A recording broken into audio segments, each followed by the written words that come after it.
And it is, first of all, it's so spectacular to be inside the New York Public Library on Fifth Avenue, a true treat for anybody who hasn't been here. And we have a huge announcement that we're sharing today, which is no more fines. The end to the fines, the end to the shame for being a late returner.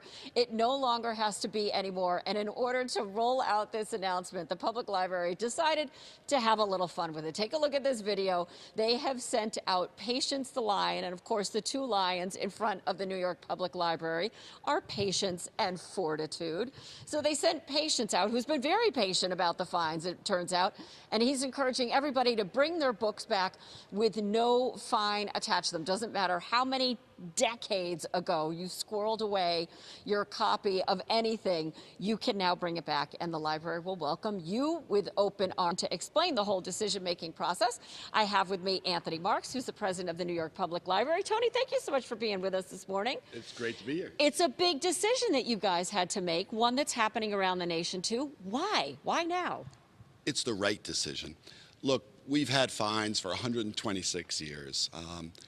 We're done with that. No more fines. What we learned was New Yorkers bring their books back anyway. They love their libraries. We may be a little late, but we bring them back. You know, and if you have resources, a little fine isn't a terrible thing. Right. Jerry Seinfeld had a great skit making fun of this. But if you don't have those resources, it's a major problem. And what you found was the largest portion of people that weren't returning them were in the neighborhoods that could least afford it. And they had because they couldn't afford to pay the fines, they stopped using the library.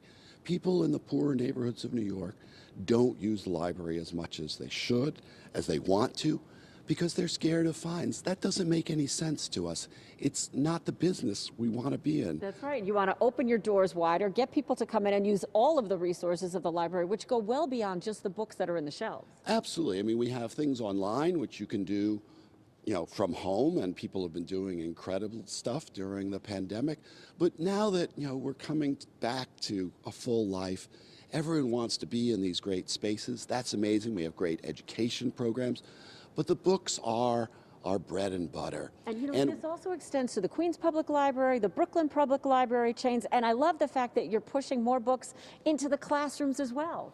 Absolutely. Public school students can order our books directly into their classroom through My Libraries NYC. No fines on that program for years, and the kids have been bringing the books back and reading 30% more books. That's the business we're in. We like that. Turn them into better readers, bigger consumers.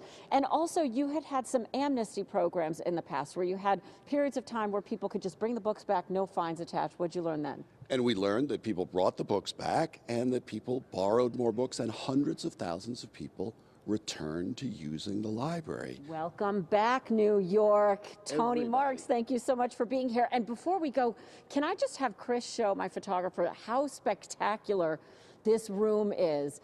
This is glorious. You can, of course, come in here and use it as a New Yorker.